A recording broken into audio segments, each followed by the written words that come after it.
अब आइए आपको सीधी तस्वीरें हम दिखाते हैं। 4 बड़ी हस्तियों को आज भारत रत्न का सर्वोच्च सम्मान दिया जा रहा है। राष्ट्रपति भवन की सीधी तस्वीर आपके सामने इस वक्त हमने रखी है।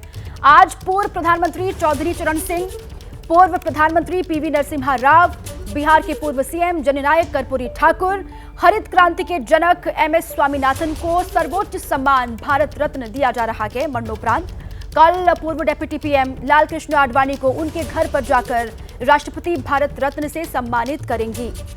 ये इस वक्त सीधी तस्वीर आपको हम राष्ट्रपति भवन की दिखा रहे हैं, जहां पर 4 महान विभूतियों को मरणोपरांत भारत रत्न से सम्मानित किया जा रहा है, भारत रत्न दिया जा रहा है। चारों ही महान विभूतियों के परिवार से लोग यहां पर मौजूद होंगे, परिवार के सदस्य जो इस सम्मान को ग्रहण करेंगे। तस्वीर सीधी आपके सामने है राष्ट्रपति भवन की। बिहार के पूर्व सीएम जननायक कर्पूरी ठाकुर को यह सम्मान दिया जा रहा है। हरित क्रांति के जनक एमएस स्वामीनाथन को भारत रत्न से सम्मानित किया जा रहा है। और साथ ही इसके अलावा पूर्व प्रधानमंत्री पीवी नरसिम्हा राव और साथ ही पूर्व पीएम चौधरी चरण सिंह को भारत रत्न का ऐलान पहले ही हो चुका था, ये आप जानते हैं। और आज का मौका है जब मरणोपरांत भारत रत्न से सभी को सम्मानित किया जा रहा है। ये राष्ट्रपति भवन की सीधी तस्वीर आपके सामने। हालांकि पूर्व उप प्रधानमंत्री लालकृष्ण आडवाणी को भी ऐलान हुआ है भारत रत्न का, लेकिन कल ये कहा जा रहा है कि उनके घर पर जाकर राष्ट्रपति भारत रत्न से उनको सम्मानित करेंगे। उनके पुत्र श्री पीवी प्रभाकर राव।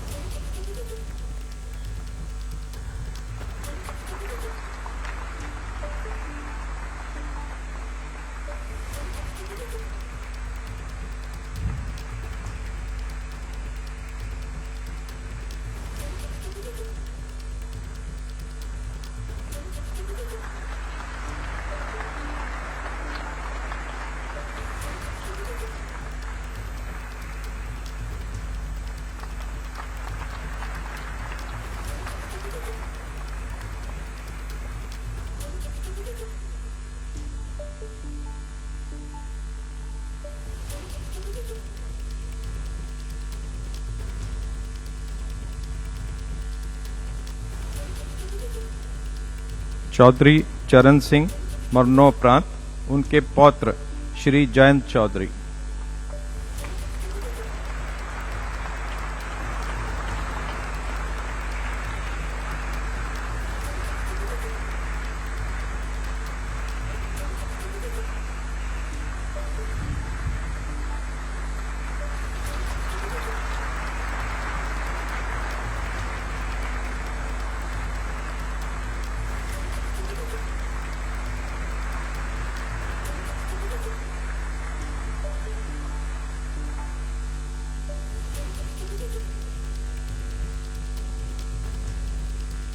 डॉक्टर मनकोंबू सांबशिवन स्वामीनाथन मरणोपरांत उनकी पुत्री डॉक्टर नित्या राव।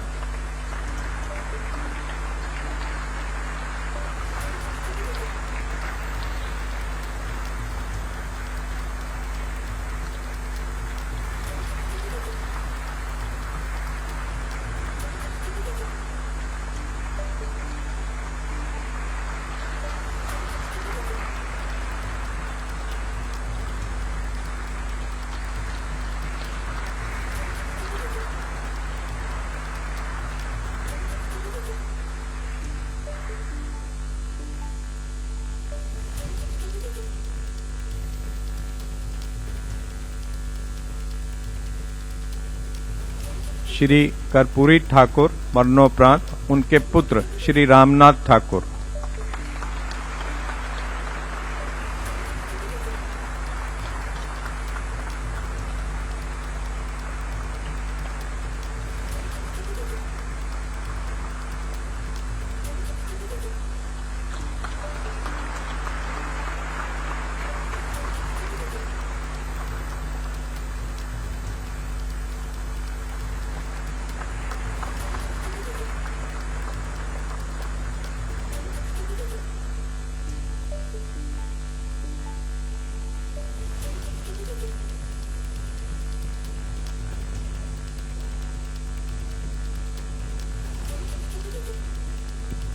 राष्ट्रपति महोदय, आपकी आज्ञा हो तो अलंकरण समारोह की कार्यवाही समाप्त की जाए। धन्यवाद।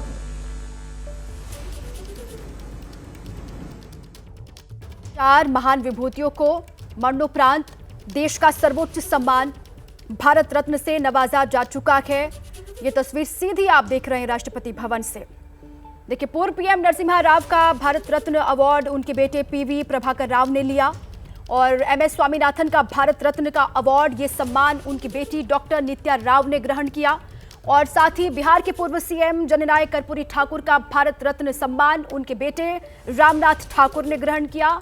और साथ ही पूर्व प्रधानमंत्री चौधरी चरण सिंह का ये भारत रत्न का सर्वोच्च सम्मान उनके ग्रैंडसन जयंत चौधरी ने हासिल किया। उनके पौत्र जयंत चौधरी वहां पर मौजूद हैं, उन्होंने इस सम्मान को लिया। तो चार महान विभूतियों को इस सम्मान से नवाजा किया गया। भारत रत्न देश का सर्वोच्च नागरिक सम्मान है और अपने अपने क्षेत्र में योगदान के लिए और देश का गौरव बढ़ाने वाले लोगों को इस सम्मान से नवाजा जाता है। और इस बार इनके नाम का ऐलान भारत सरकार की तरफ से पहले ही कर दिया गया था। आज की ये घड़ी और सीधी ये तस्वीर आपको हम दिखा रहे हैं जब राष्ट्रपति भवन में ये कार्यक्रम चल रहा है, ये समारोह चल रहा है और चार महान विभूतियों को मरणोपरांत देश के सर्वोच्च नागरिक सम्मान से सम्मानित किया गया। एक बार फिर से आपको हम बता दें कि पूर्व प्रधानमंत्री नरसिम्हा राव का जो सम्मान है वो उनके बेटे पीवी प्रभाकर राव ने लिया और एमएस स्वामीनाथन का भारत रत्न का ये सम्मान उनकी बेटी डॉक्टर नित्या राव यहां पर मौजूद रही, उन्होंने इस सम्मान को लिया। और साथ ही पूर्व सीएम बिहार के कर्पूरी ठाकुर का भारत रत्न का सर्वोच्च सम्मान उनके बेटे रामनाथ ठाकुर ने हासिल किया, उन्होंने लिया। और साथ ही चौधरी चरण सिंह का भारत रत्न उनके ग्रैंडसन जयंत चौधरी ने प्राप्त किया। तो चार महानुभाव, हालांकि पूर्व उप प्रधानमंत्री लालकृष्ण आडवाणी को कहा यह जा रहा है कि कल उनके आवास पर जाकर राष्ट्रपति खुद इस सम्मान से उनको सम्मानित वहां पर करेंगी। अब ये सम्मान का जो पूरा समारोह यहां पर चल रहा था वो समाप्त हो चुका है। देश के नायकों को सर्वोच्च नागरिक सम्मान से सम्मानित किया गया। प्रधानमंत्री मोदी को आप वहां पर देख रहे हैं, वो वहां पर मौजूद हैं, गृह मंत्री अमित शाह और साथ ही तमाम बड़े दिग्गज जो वहां पर बैठे हुए हैं। और इनकी मौजूदगी में चार महानुभावों को इस देश के सबसे बड़े नागरिक सम्मान से सम्मानित किया गया। अभिषेक उपाध्याय मेरे सहयोगी इसी पर जुड़े हुए हैं मेरे साथ। अभिषेक, आज तो ये बहुत बड़ा दिन, हालांकि ऐलान पहले ही हो चुका था, ये राष्ट्रपति भवन में जो समारोह चल रहा है उसकी तस्वीर दर्शक देख भी रहे हैं। चार बड़े महानुभावों को सर्वोच्च सम्मान से सम्मानित किया जा चुका है।